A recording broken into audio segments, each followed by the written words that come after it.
Sesuai dengan Perwali Palembang nomor 23 tahun 2025, seluruh aparatur sipil negara ASN di lingkungan pemerintah Kota Palembang diwajibkan untuk menggunakan pakaian dinas lengkap. Jika ada ASN yang tidak mengikuti Perwali, akan dilakukan evaluasi lebih lanjut.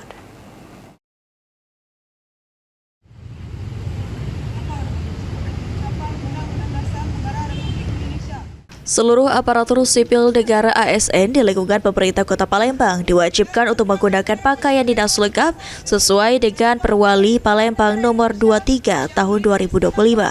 Ditemui usai memimpin apel di kantor Kecamatan Sukarame, Sekda Kota Palembang, Abrizal Hashim mengatakan dan menegaskan jika seluruh ASN diwajibkan menggunakan pakaian dinas kuning kaki secara lengkap, baik dari penggunaan peci, tanda jabatan, lencana korpri, papan nama, logo Kementerian Dalam Negeri, logo pemerintah Kota Palembang, dan tanda pengenal.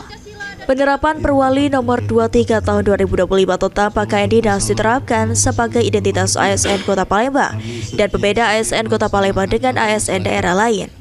Jika ada ASN yang tidak mengikuti Perwali, akan dilakukan evaluasi lebih lanjut.